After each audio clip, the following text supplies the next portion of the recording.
Para los que no me conozcan, ¿sí? Yo soy Fernando Beleiza, vamos a hablar sobre D-Trace, que ahora les cuento más en detalle qué es lo que es. ¿Sí?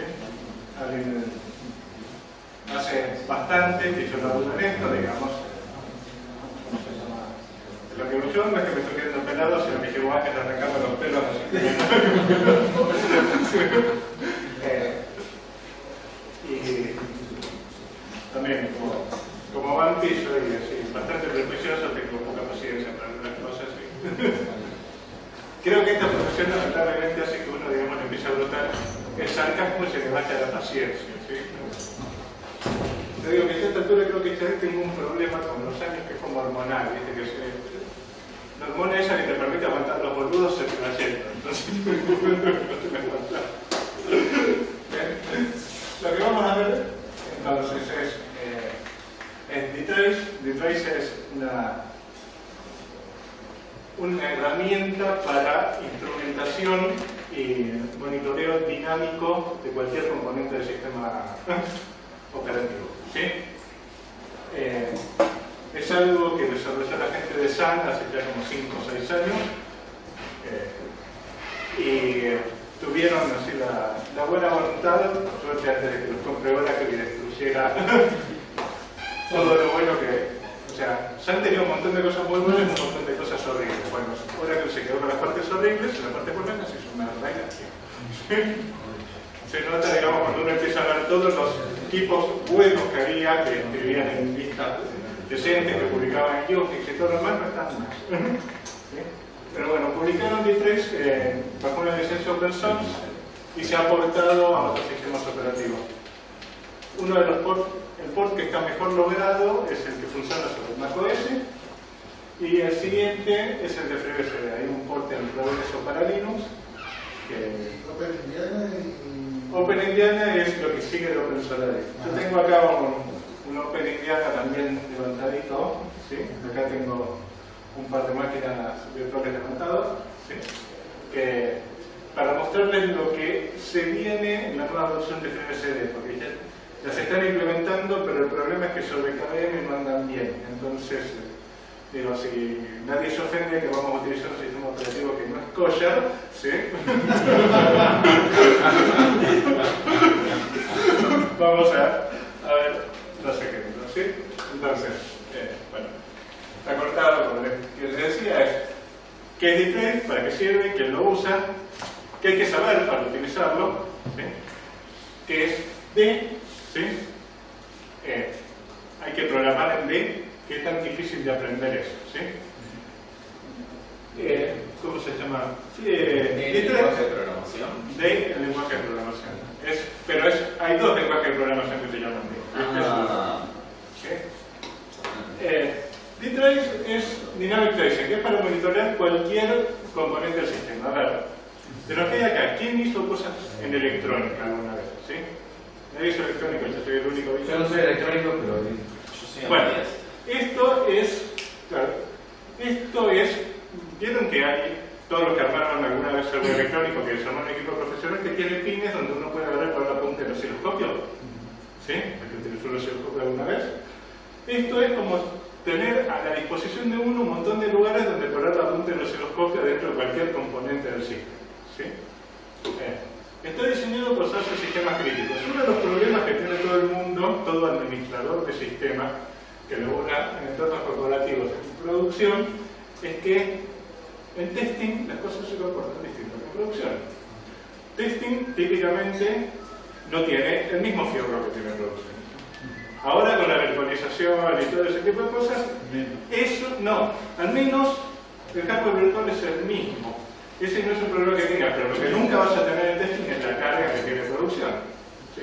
Pasando a los ejemplos que decía Derek. ¿Cómo merda hacer para en testing pegarle 10K conexiones por segundo, ¿sí? de tráfico? O, pongámosle, un home banking. ¿Sí? ¿Cómo haces para decir tengo un par de miles de tipos consultando cosas por segundo? No hay forma de tener. Entonces, cuando vos tenés problemas chotos de debugar como race conditions, que es una race condition, es cuando uno tiene dos o más hilos que corre paralelo y tratan de acceder a cierto mismo recurso, si no está hecha bien la lógica de exclusión mutua, de eso el resultado depende de quién llegó primero.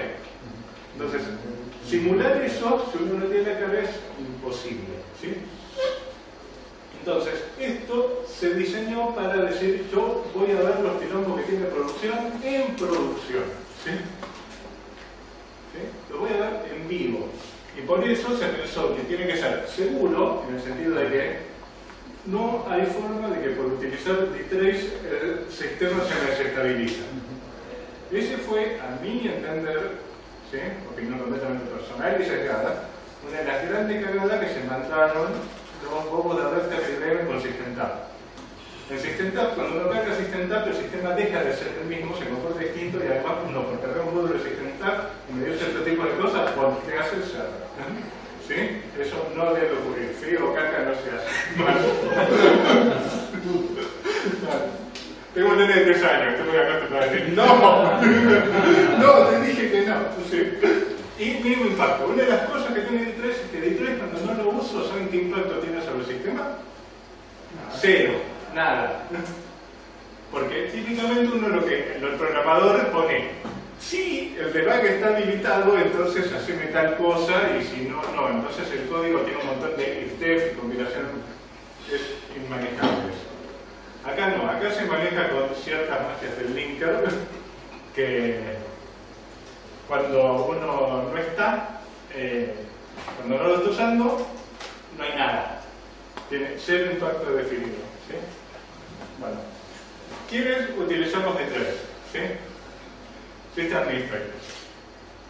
Hay pocas cosas más piolas para evaluar problemas de performance que D3. Vamos a hablar después un par de ejemplitos en los cuales hay problemas de performance que son sistémicos, en los cuales el sistema anda lento, porque así, continuando con lo que decía Bambi, ¿sí? Los usuarios saben dos frases. La primera, como dijo Bambi, no anda. La segunda es anda lento. ¿Sí? ¿Sí? Así que, pero muchas veces el anda lento es anda lento no porque haya alguien que me está comiendo todos los recursos, sino porque tengo 500.000 en paralelo que cada uno se come un poquito.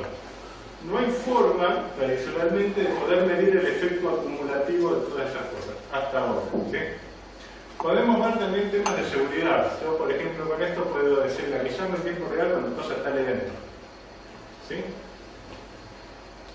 Desarrolladores de aplicaciones, por ejemplo, para hacer debug. Hay ciertos tipos de bugs que son muy chotos de debuguear. Por ejemplo, ¿quién es programador acá? Bueno, todo aquel que elaboró en una aplicación multithreading sabe que cuando los problemas en la aplicación multithreading es que los bugs muchas veces son como el famoso bug de Heisenberg. Cuando uno trata de mirarlo, el bug cambia ¿sí? Y se va y se comporta de otra manera. Por ejemplo, si yo tengo una race condition y corro el programa con un debugger, de golpe los threads no son tan aleatorios como entran porque están sincronizados por los breakpoints del debugger, con lo cual el bug desaparece. No está más. Con esto lo podemos ver en vivo. O profiling. Vamos a ver rápidamente que uno puede hacer un profiling de cuánto tiempo pasa un programa en cada función en vivo, mientras el programa corre en producción. Típicamente, para hacer profiling antes, uno que hacía, uno tenía que linkearlo contra la biblioteca de profiling. Pero para de vuelta, lo que yo estoy midiendo no es lo que está en producción, es otra cosa. ¿Okay? Con esto no. ¿Y kernel developers? Yo con esto puedo mirar el comportamiento de cualquier módulo del kernel en vivo y en directo. ¿Sí?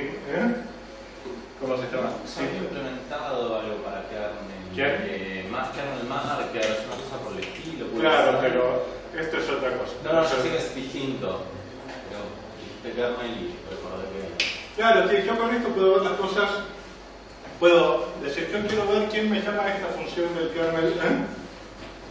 Y además, puedo llegar a hacer así, cierto tipo de matullas, como que si estoy tratando de pescar alguna condición medio extraña, decirle, sí, me llama a tal función con tal variable, tal valor que no debería ocurrir nunca, que flash.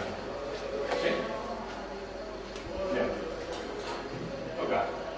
Principales características: es un nuevo framework para análisis y observabilidad. Permite analizar problemas transitorios difíciles de resolver con cosas como truth, Memestat. ¿Sí? Por ejemplo, ¿quién usó Memestat alguna vez? Bueno, Memestat le dice que el sistema está paginando. Ahora, ¿quién causa la paginación? Bueno, antes no podías verlo, ahora podés verlo. Podés ver paginación por proceso.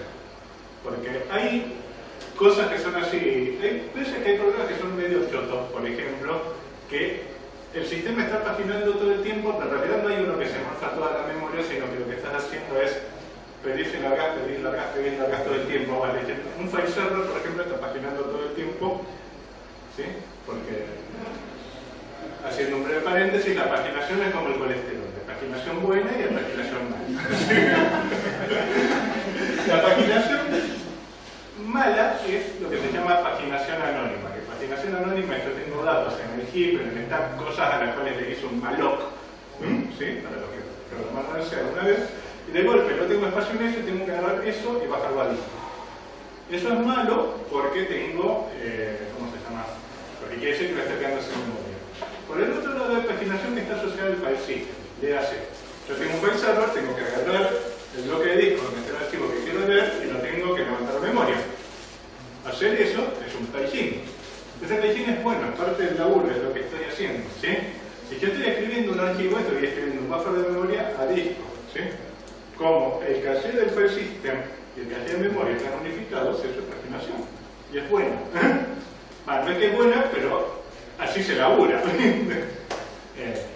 Pero bueno, si yo quiero ver cómo paginan por proceso, ¿sí? Acá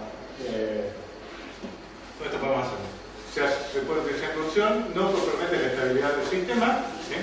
Salvo que tengan una máquina que sea muy perversa. En un caso, digamos, si tratan de habilitar las 15.000 pruebas, puntos de prueba que hay dentro del kernel, pobrecita va a decir que se muere. ¿Sí? Y no tiene impacto en performance. Si ustedes no hacen bestialidades como habilitar 15.000 pruebas a la vez, no tienen impacto en performance. ¿Sí? Bueno. Hay más de 30.000 lugares en los cuales uno se puede sentar y mirar, ¿sí?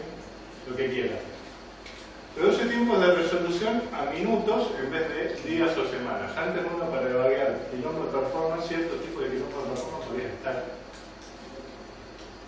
semanas, ¿sí? Les cuento un caso que me pasó a mí en producción, en vivo. Tenía un cliente que agarraron y habían comprado un bruto storage con unos brutos servidores. Estamos hablando que este servidor y storage teníamos un departamento de 3-4 ambientes en Puerto Madero. Estábamos hablando de 200 lucas en fierro y andaba con la performance de una PC falopa que compran en Galería Carlos. Digo falopa porque a Derek le gusta que esté falopa. Lo dijo, me encanta.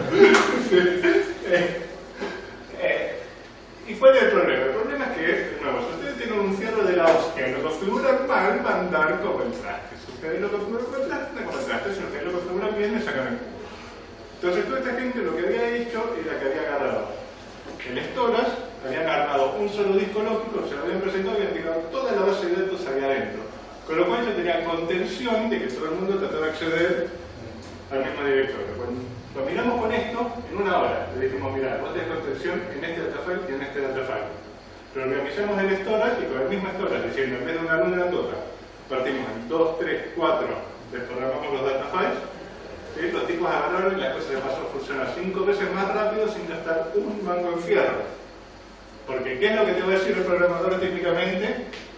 No, le falta fierro, tenés que comprar fierro. El fierro es una bestia, ¿sí? Porque aparte después cuando uno empieza a evaluar problemas de performance te empezás a dar cuenta. De golpe el sistema está lento y vos lo mirás y se está cayendo de risa, se está muriendo de aburrimiento por el fierro, ¿viste? Lo tiene y el problema es que, ¿cómo se llama? Dicen, si tienen que buscar un registro de la base de datos, van a Bolivia, juntan el café, vienen, lo toman, buscan la primera parte del dato, van al baño, vuelven, buscan el resto, ¿sí? En vez de hacer las cosas de manera eficiente.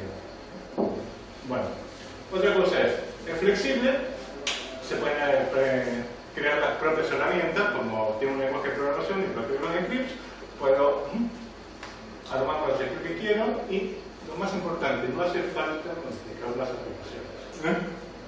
Yo no tengo que escribir código para meterlo, ¿sí?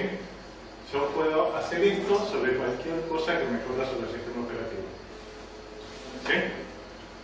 El único requisito es que para la parte de userland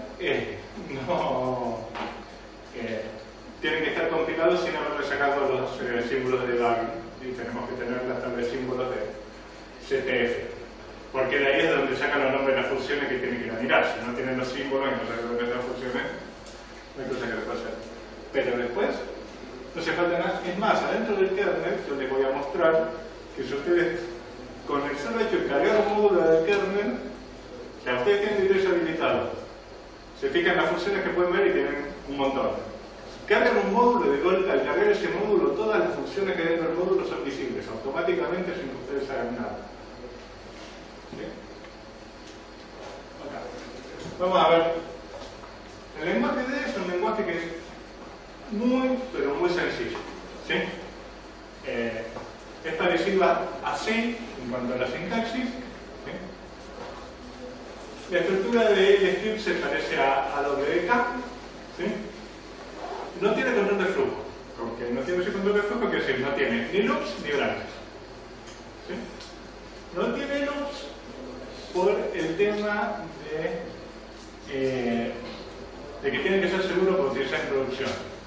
Cuando yo cargo la proof de D-Trace, la proof me corre en el kernel. Si yo me mando un moco y quiero un loop y tengo un loop infinito, tengo un loop infinito dentro del kernel que, como casi cualquiera sabe eso, es malo. ¿Sí? Y solo soporta aritmética entera. Eso quiere decir que yo puedo ver datos que están en punto flotante, pero no puedo sumar floats. ¿Sí? ¿Okay?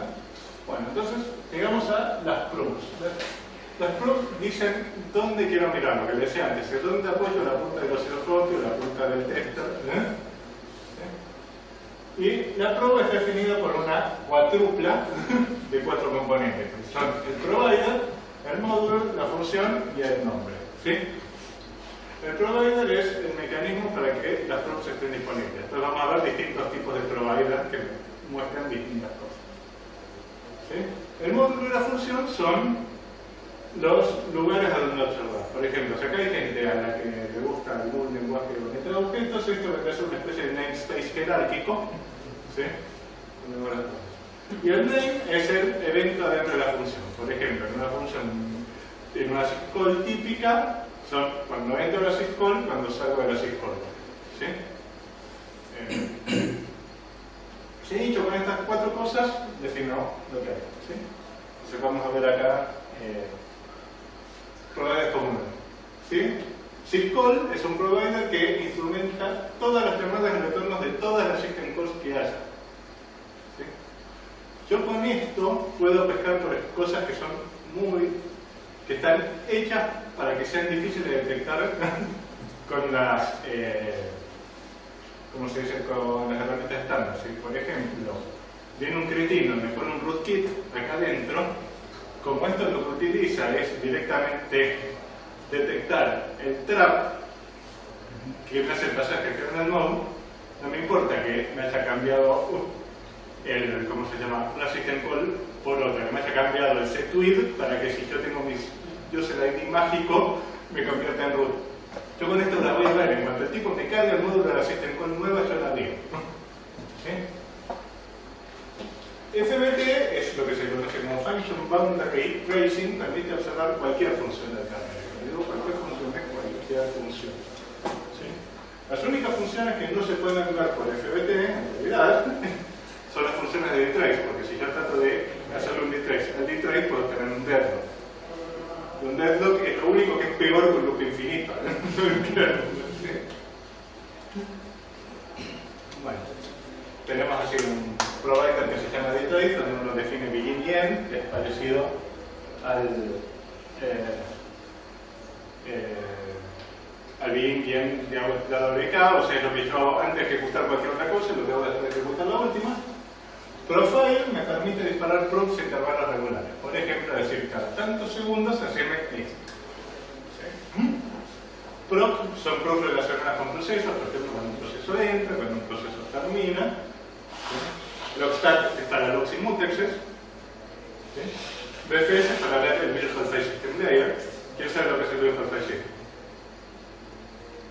¿Nadie? Ok. Esto es más o menos así. Ustedes vieron que un sistema operativo típico maneja 2, 3, 4 tipos distintos de sistemas. Tenemos, para empezar, UFS, que es el estándar del CD. Además tenemos el ISO 9660 del CD, el Proc File System, el Device File System, ¿sí? Y, ¿cómo se llama? Podemos ver también así, FAT, NTFS.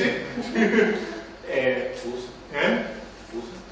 No, Fuse es User Space, pero hay una capa en el medio porque a la System Call no le importa cuál es el sistema, el file system que está abajo.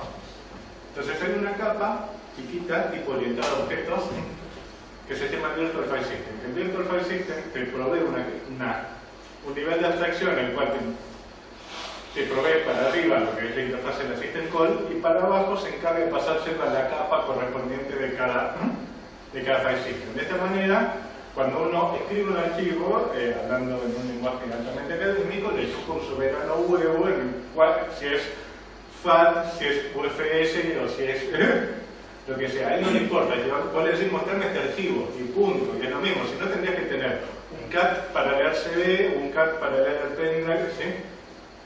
Con esto, ¿sí? Y con este provider uno puede ver la actividad a nivel de interfaz. PIR permite ver todas las instrucciones y funciones de un proceso. Vamos a ver.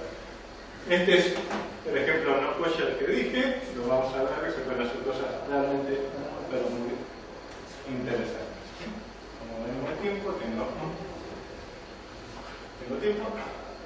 Para habilitarlo en un BSD, me agarran el archivo de configuración, le ponen estas 3 líneas, recompilan el kernel, ¿sí? Y listo, ¿sí? Y para habilitarlo en User Space tienen que agregarle en make.com estas 3 líneas.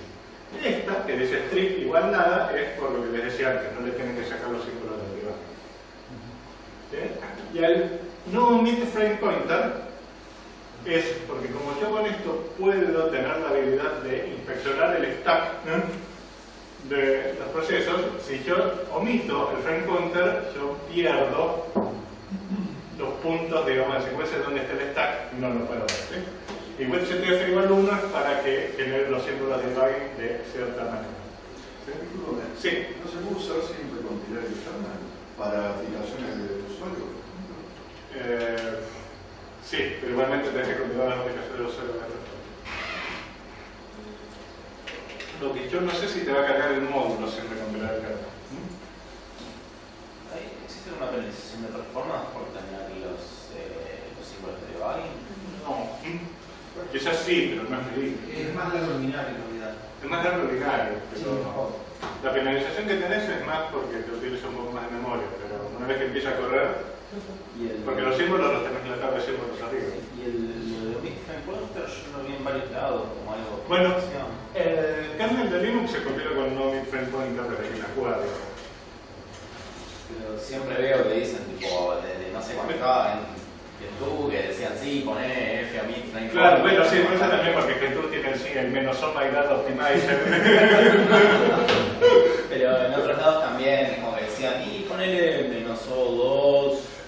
Claro, pero acá no puedo decir menos O2 y los símbolos de debugging no se mezclan. O sea, es una de esas cosas que podés, pero no debes hacer. Es como mezclar mostaza de Dijon con dulce de leche. Nadie te pide hacerlo, pero el resultado después no pretendas que te guste. ¿Sí? Porque las optimizaciones esas lo que hacen es por ahí te cambian cómo son las funciones. ¿Sí? Por ejemplo, digamos, en una función que te hace el recursion, por ahí agarra y te lo reemplaza por un inline. Entonces el código que vos estás tratando de debuguear no es el código que está en el fuente, porque el compilador que la cambió, por ahí el compilador agarró y te reordenó el orden de las funciones, ¿sí? O te reemplaza macros por inlines, o te hace un montón de cosas que cuando vos lo corres con el GDB y lo miras, decís, acá hay una cosa y lo que tengo en el punto C es otra, ¿sí? Así que si vas a debuguear, no le pongas -o de ninguna índole. Pero eso es así como práctica general, ¿sí? Bueno, tenemos tipos de acciones, que estas son las acciones no destructivas, ¿sí? Que son, básicamente son las de data recording, ¿sí? Cosas como print, trace y cosas por el estilo, así demostramos lo que son esto. Tenemos acciones así especiales, pobrecitas, que tienen capacidades diferentes, hay que comprenderlo. Que son, en realidad le pusieron especiales porque no se me ocurrió ningún nombre decente para ponerlo, ¿no? Que son exit para terminar el script y una cosa que se llama tracing especulativo, que no es tratar de utilizar el trace para saber cuánto va a valer el dólar o si me van a dejar comprarlo la semana que viene, sino que hay veces que uno no sabe si voy a necesitar la data hasta después. El problema es que después yo estoy afuera del contexto de la prueba en la que lo estoy mirando. Entonces lo que le puedo hacer es decirle, mira, ¿sabes qué? Empieza a mirarme por las dudas y después si no te necesito te digo o que lo descartes o si sí que lo voy a necesitar, pues no. Y estas son las acciones destructivas en las cuales están deshabilitadas por default, ¿sí? Y que son, por ejemplo, en un proceso yo puedo frenar el proceso o puedo mandarle una señal al proceso, ¿sí? Normalmente tiene una actitud de ese y no se toca, pero hay casos en los que hay que hacerlo. Y adentro del kernel yo puedo panquearlo, ¿sí? O setearlo un breakpoint, ¿sí? Que también normalmente uno no hace eso salvo que no te quede otra, ¿sí? Pero hay veces que uno quiere paniquear el kernel porque lo que pasa es que el kernel se mete en un estado en el cual, sobre todo si uno está desarrollando un módulo, se mete en un estado tal que a mí no me sirve y que no debería ocurrir, entonces vos lo haces paniquear, generás el crash dump y después analizas el crash dump y te fijas cómo se lo trae. ¿Ven? Vamos a ver, entonces, vamos a empezar a ver un poquito la sustancia. Ejemplos de una línea. Vemos acá cómo yo quiero saber cuántas system calls me genera todas las aplicaciones del sistema. Yo quiero saber cuál es la aplicación que me genera más system calls. Bueno, yo acá lo que digo es provider syscall, cualquier módulo, cualquier función, cuando entra, ¿sí? Contame, ¿sí? Por execname es una variable especial que es el nombre del proceso, ¿sí? Hay otra que es, por ejemplo, PID, ¿bien? PID, todo ese tipo de cosas. Entonces ustedes ponen esto, lo están corriendo un ratito, cortan, y lo que les dice es el proceso tal, tantas system calls, el proceso tal, tantas system calls, ¿sí? Yo quiero saber cuántas veces abrió un archivo, ¿sí? Entonces monitorear open, ¿sí? Y le digo, contame cuántas veces se abrió, bueno, después lo vemos en un ejemplo, en una terminal. Acá lo que es copy in string, el argumento es 0, copy in, porque esto está dentro del kernel, que el string que uno le pasa está en user land, son dos advertencias distintas, tengo que moverlo de un lado al otro. ¿Sí? ¿Acá? ¿Sí?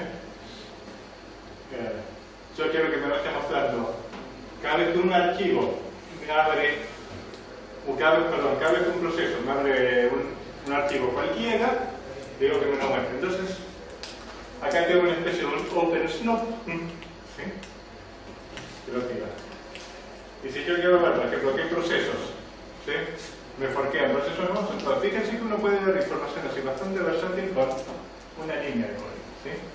No es mucho. Ahora vamos a empezar a ver ejemplos interesantes, ¿sí? Acá.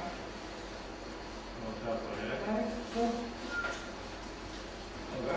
Bueno. Si llega a ver, de momento ocupa el fondo.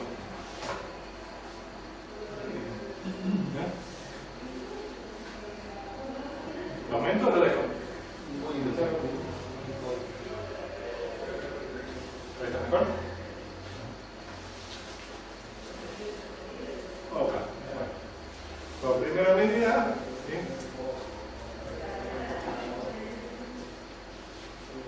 Acá tengo cargados un montón de módulos. Casi todos estos módulos son módulos asociados a dtrace. ¿Sí? Hay un metamódulo que se llama dtraceOn, que lo único que hace es cargar todos los demás. ¿Sí? Acá. Entonces, por ejemplo, ¿sí?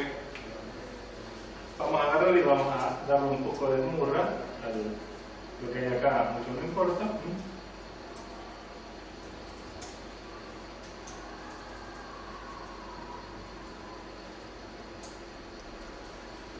¿Sí? Yo acá voy a hacer un build one que, o sea, que le voy a decir compilame todo. Y mientras compilo todo, ¿sí? Vamos a empezar así a hacer un montón de otras cosas por acá. ¿Sí? Por ejemplo, ¿sí? Vamos a ver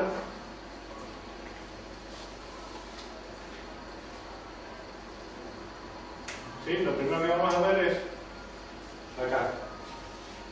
Quiero ver qué programa es el que me ejecuta más system calls. ¿Sí? Rápidamente, lo vamos corriendo así un ratito y lo cortamos. Fíjense acá, al toque. El GCC es una pista máquina de generar system calls. Entonces, después viene la pregunta siguiente, que dice, bárbaro, es este. ¿Cuáles son las system calls que me generan? ¿Sí?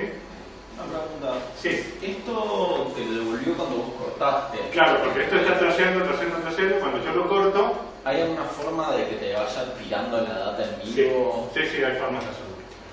Porque vos lo que haces es pones por ejemplo, con un profile, vos decís que cada un segundo agarre te imprima esto, que es un aggregator. ¿Sí? Entonces, fíjense, podemos hacer así, podemos, lo que yo les decía antes. Select name es igual a es 1 plus, ¿sí? Contame qué syscall es.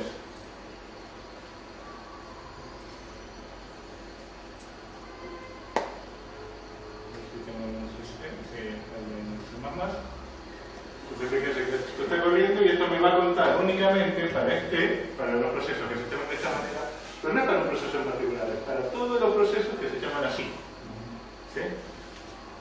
Entonces lo corro un rato y acá tenemos, si no se llega a ver, nos ponemos un cacho. ¿Sí? Rápidamente. Uno puede hacer, hay cosas que son casi razonables, hay cosas que uno después se empieza a preguntar ¿por qué? ¿Sí?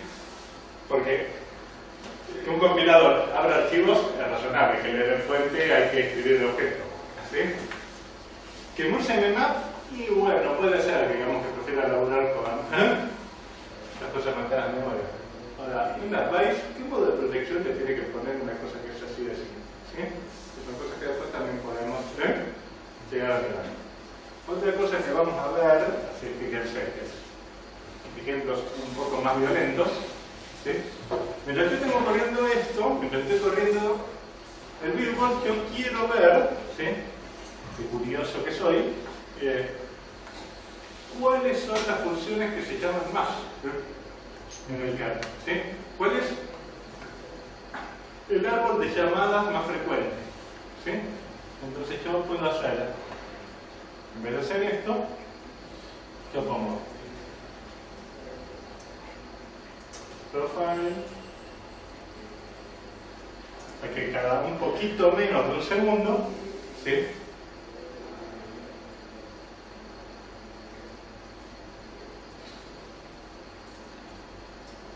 Digo que en vez de agregarme por nombre de función, ¿sí?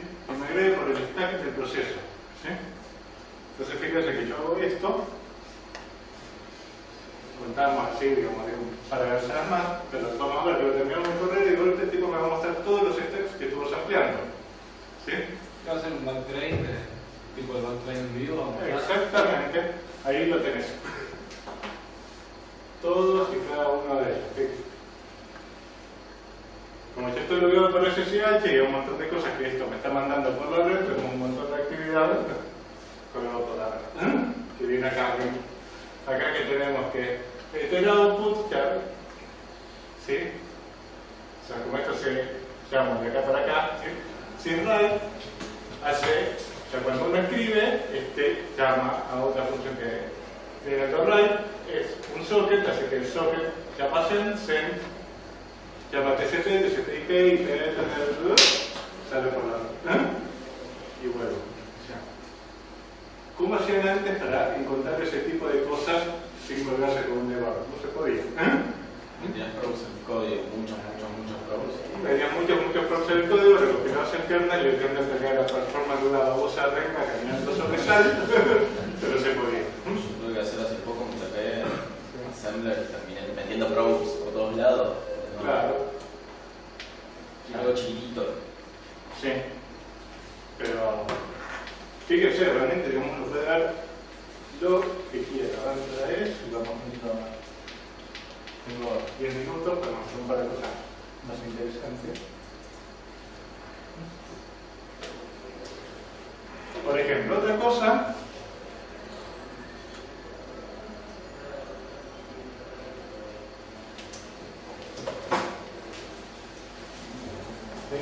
Yo lo que quiero ver es, ya que esto me escribe mucho a disco, ¿cuánto tarda en promedio cada write desde que digo escribir hasta que termina? ¿Sí? Yo quiero medir la latencia de cada write. Entonces, ¿qué es lo que hay que hacer? Es decir, cuando empieza, guardo, apenas entra el write, guardo un timestamp de cuánto es, cuando salgo, resto la hora que es, menos lo que había, ¿sí? Y esta es una función especial que le piden que me cuantifique las cosas. Entonces, yo lo que voy a hacer es correr esto así.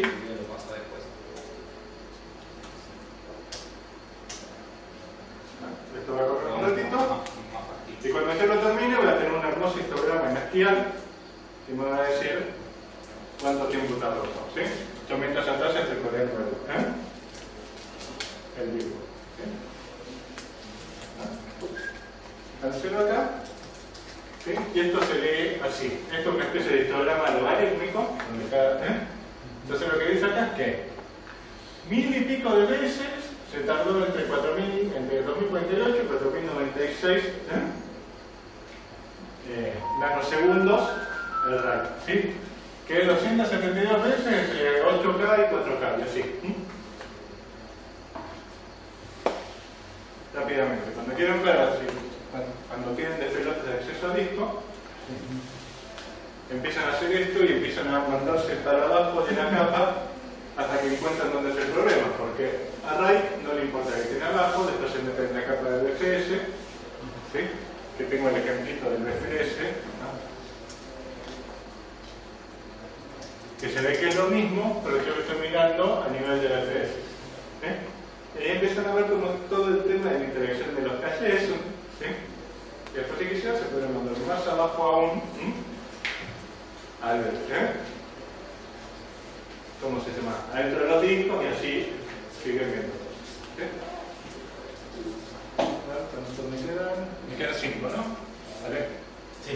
Ok, bueno. Entonces vamos a pasar acá los ejemplos que no son cosas. ¿Sí? Fíjense esto. Acá, digamos, no lo puede hacer en el KVM, ya PRIV9 lo tiene un provider que se llama PID Provider, ¿sí? Que el PID Provider lo que les permite hacer es instrumentar todas las funciones de un proceso. Todas. ¿Sí? Fíjense que hago acá. Clico pesos, mi PID es el 2569. ¿Sí? Y yo pongo acá. Menos L para que me antiste. ¿Sí? 2569 2569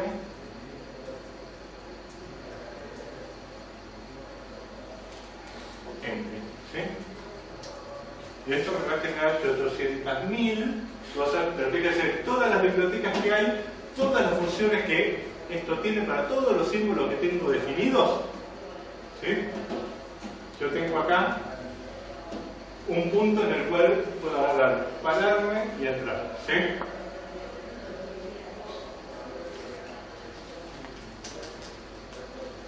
Puedo hacer, por ejemplo,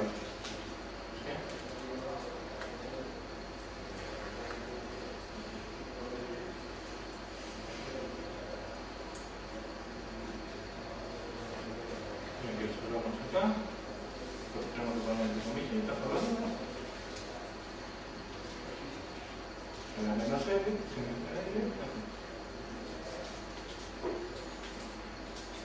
¿sí? Entonces fíjense que yo tengo acá esto es implementado, le digo para este proceso, ¿sí?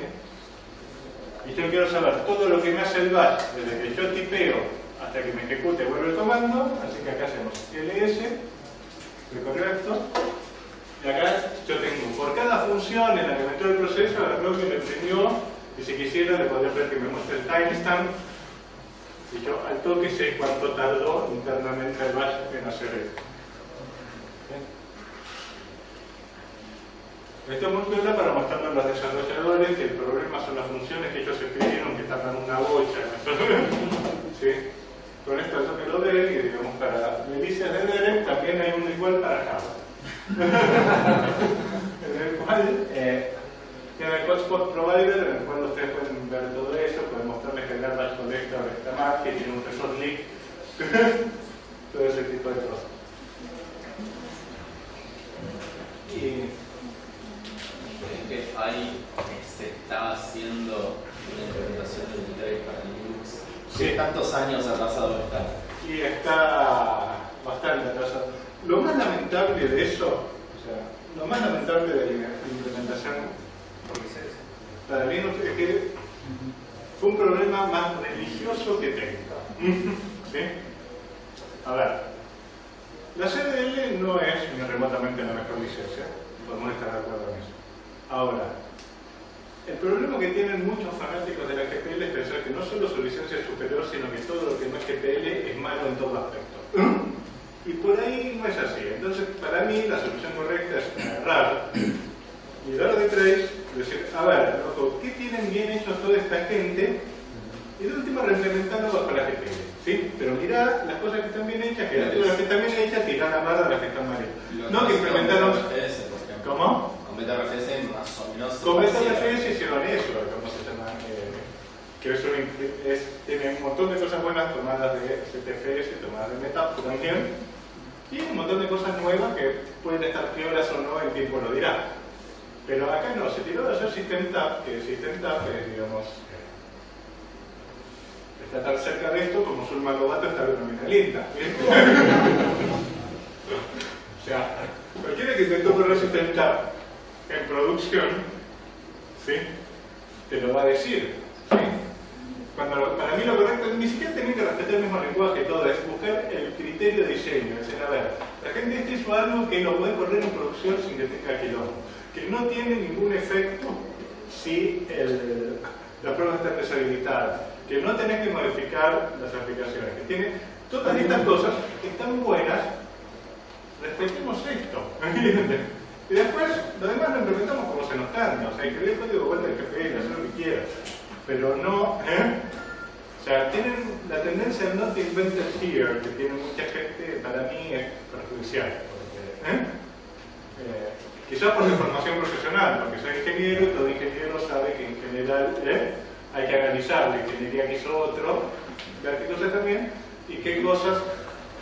Porque si bien es cierto que cada tanto hay problemas que son nuevos y que requieren soluciones únicas y originales, o que por ahí a veces la solución estándar no cuadra, por lo menos mirá por qué no cuadra la instalación, la cosa estándar. ¿Sí? Si tu única discrepancia con la estándar era que la licencia no te gustaba, implementarlo con la licencia que tenés. ¿Sí? Bien. Y lo que vamos a ver acá son dos cositas más y ya puedo. Uno, ¿sí? Es este chipcito, lo vamos a levantar acá.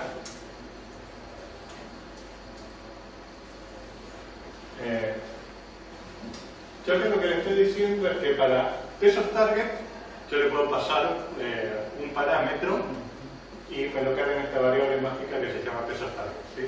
Eso es así, no tengo que escribir en el script cada vez el nombre del proceso. Yo le voy a pasar un número de pin y lo que le estoy diciendo es con este flow indent es que me vaya escribiendo por cada función por la que pase y me la vaya inventando de acuerdo al orden de llamada, ¿sí? Con lo cual yo puedo armar el árbol de llamadas muy rápidamente se va a hacer demasiada historia, ¿sí? Entonces vamos a hacer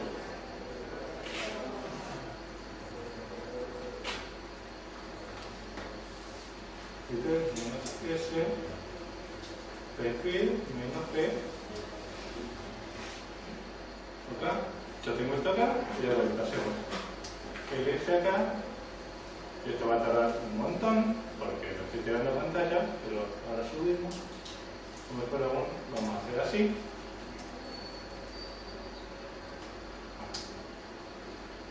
¿Sí?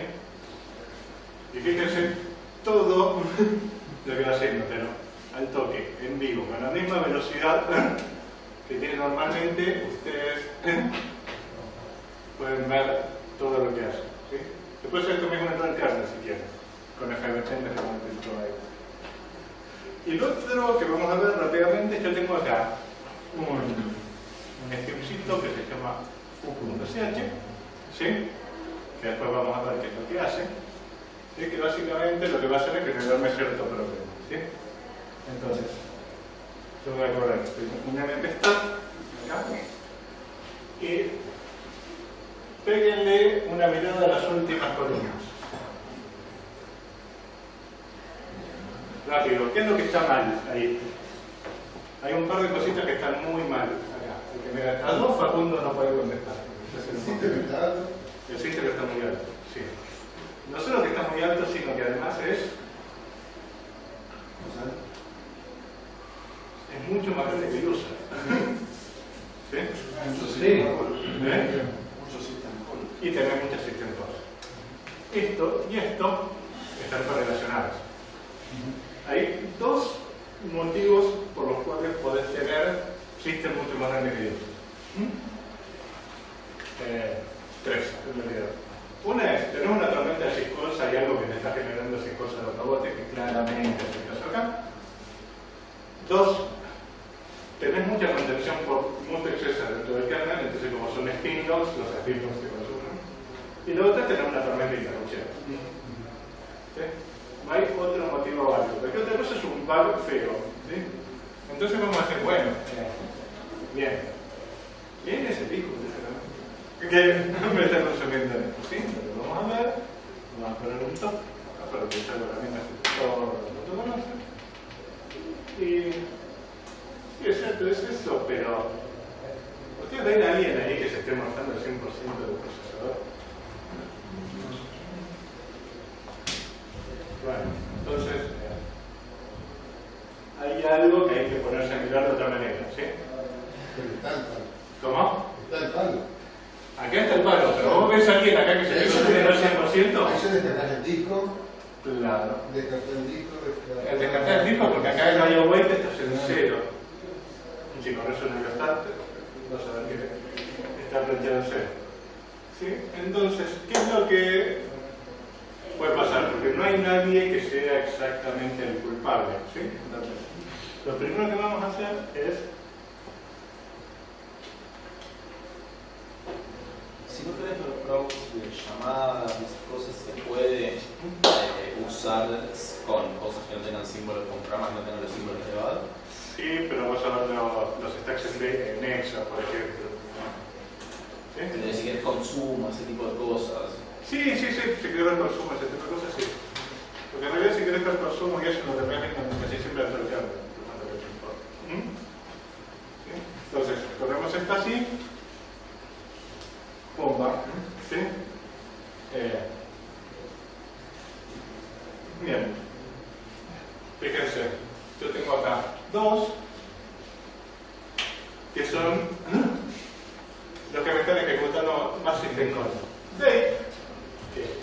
¿Cómo puede Date, que es una porquería cagada, te saca la fecha y te la tira, generar semejante cantidad de system calls? ¿Sí?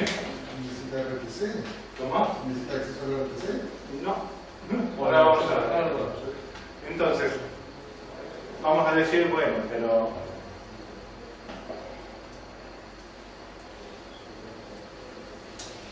¿Sí? Vamos a empezar a ver más o menos cuáles son las syscalls que se ejecutan. ¿Sí?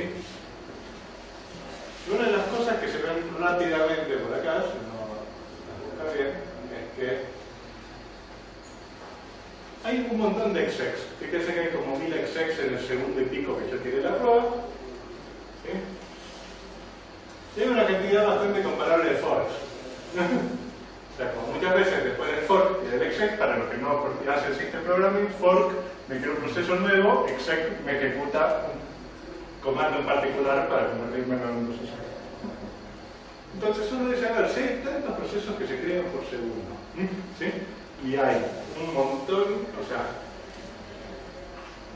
pero si se fijan también hay un montón de exits dando vueltas por acá, debería ver. Acá, en exit. Entonces fíjense que la cantidad de exits, forks y exits es más o menos parecida. Entonces uno dice, ¿no será que hay un montón de rompebolas chiquititos por todos juntos? Es como cuando agarras y tenés 4 nenes que van caminando juntos delante tuyo del subte a 2 por hora y vos querés pasar y no te dejan. ¿Sí? Entonces, acá yo tengo un scriptcito que lo vamos a hablar ahora, ¿sí? Que lo que hace es mostrarme cuánto me consumen, se fija, acumulativamente. Short life, exactamente. Yo corro todo esto y bingo, dice, durante los 8 segundos que duró 5 segundos del procesador me lo morfaron procesos que duran poco. ¿Cómo se llama el proceso? Day. Y fíjense, ¿qué es lo que hace? Foo.sh es un loop que me hace day, me lo manda al null y termina. Entonces fíjense como un montón de tipos que hacen nada, si vos tenés miles por segundo, te suman las cosas. Esto con top, PS, andá a encontrarlo, porque ni siquiera lo puedes trucear, porque en el momento en que lo viste en PS y lo querés trucear, el tipo terminó, se fue y no está más.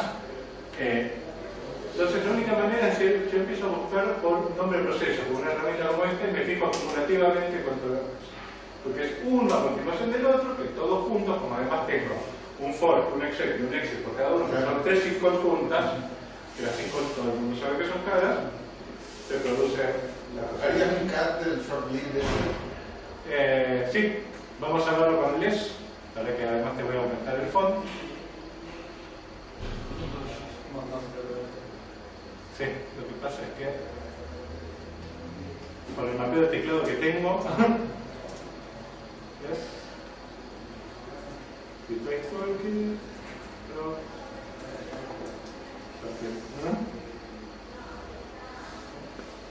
tengo acá el begin, que lo que hace es mostrarme así el tracing, ¿sí? Y es prácticamente lo mismo que hacía antes. Me fijo el timestamp, ¿sí? Acumulo, ¿sí? ¿Sí? Se fija que sea el hijo y no el padre, ¿sí? Y cuando el proceso termina, ¿sí? Guarda el acumulador. Sabía que se ve una línea. No es una línea, pero ¿cuántos son? Sí. 20. Y 20 porque está formateado lindo, porque tiene un montón de comentarios. No es un proceso particularmente largo. No es un script particularmente largo. Tiene un montón de cosas para... Porque este es un ejemplo educativo en el cual es para que uno lo mire y aprenda leyéndolo. Pero no está lo ofuscado. No, está bien para que lo entiendan todos. Claro, pero yo no tuviese que escribir esto rápido, porque la forma de que cuando escribes un ejemplo de 10 líneas, porque no lo contás, entonces lo usamos. Ese director que tiene todo eso de scripts, ¿viene con la dificultad de la Sí, hay una cosa que se llama el Toolkit. Ajá, y debe haber repositorio de eso. Sí, hay un flaco que se llama Brennan Gregg. ¿Sí? No, que aparte el tipo tiene la capacidad de explicarte quilombos mucho más jodidos que esto de una manera que cualquiera los entienda. Cualquiera que es un administrador que tiene media idea, pero los entiende. Si me dan tiempo así con un ejemplito más, les muestro así un par de cositas más.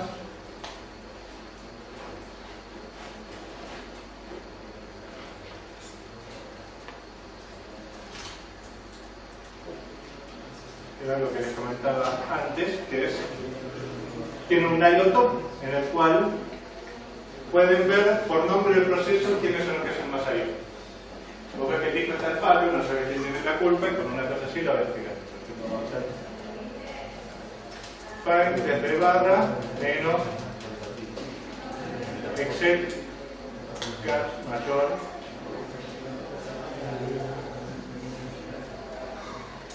barra ¿sí? ¿Sí? Entonces acá tenemos el valle. Y es más, tengo una cosa acá que para ir abajo le va a resultar interesante, que es que tengo acá hay un no, que es como el TCP/DAM para IO.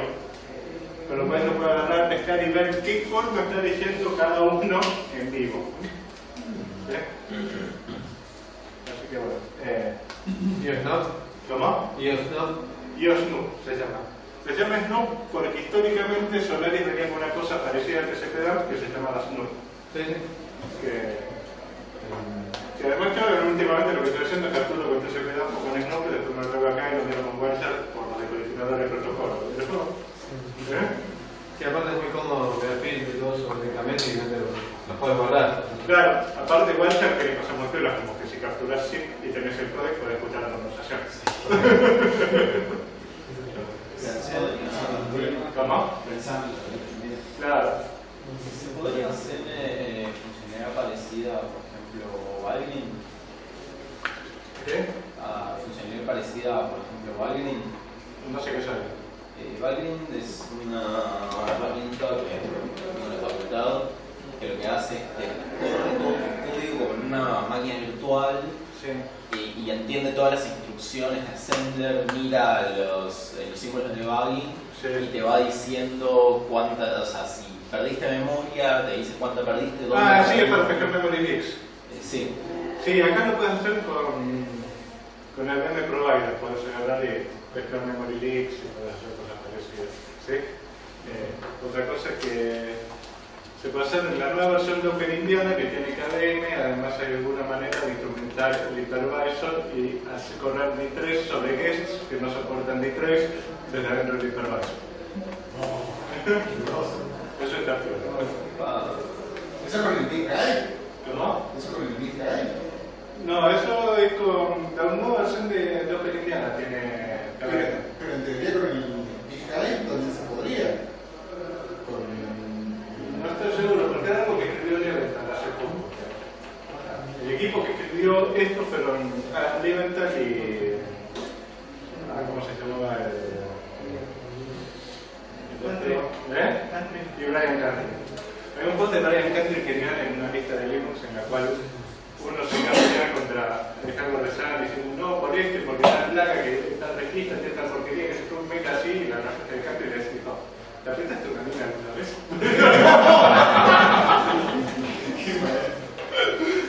Pero bueno, ¿más preguntas? Yo por mi estoy haciendo preguntas, si me va a tirar tomate aviso que me agacho y después, si no... ¿Qué incremento hay en los símbolos? ¿Hay algún promedio? No lo medí, pero no es muy grande, o sea, no es mucho más grande que lo que es compilar con los símbolos de Valgrind. Claro, porque lo único que hace es agregar todos los nombres, digamos, para un trajeo más sencillo. En realidad tampoco tendría mucho sentido sin los símbolos porque no sabes bien qué es. No sabría. Claro, a ver, eso es un balance. Necesitas los símbolos y vos querés poder ver que funcionáis. Si no tenés los símbolos, no tenés la función. Sí, pero puede ver la llamada, por ejemplo. Sí, bueno, pero no la llamada porque te quedó en Nexa de 64 bits, no sé qué te sirve. Solo que por ahí haya otra piba de 17 años que me dé ¿Se pueden pasar parámetros, alguna forma de pasar de parámetros a distintas funciones para después ver con retrace si se puede reproducir algún tipo de... No, lo que sí puede hacer es inyectar los parámetros en las funciones después de entrenarlas, porque cuando yo instrumento acá no lo di por una cuestión de tiempo, pero cuando yo instrumento una función del kernel o una system call, yo tengo acceso a los argumentos. Entonces yo puedo dar lo que hay. ¿Sí? Claro. Y le podéis decir, ¿cómo que no lo llamas así? Ya, lo que llamamos así. No, esta parte, ¿viste? O sea, vos querés algo que te alcahuete, ¿quién te ha abrochado? Y es una línea, realmente es una línea. ¿Sí? Cada vez que alguien te ha abrochado para escritura, pum, te aviso. ¿Sí? Por ejemplo. O O si alguien agarra y que sube un MP3, por más que aparezca en el nombre, también lo hará. ¿Los argumentos los podés integrar? No, así no. Es algo que me contó la gente que labora en cierta empresa de seguridad informática, porque decía que escribir un fusel con esto se le simplificaría mucho. Pero no, este es Python. Siempre se elabora con una copia de los datos, no la con los datos. Se copia en un buffer y vos lo que ves es lo que está grabado. ¿Alguien más?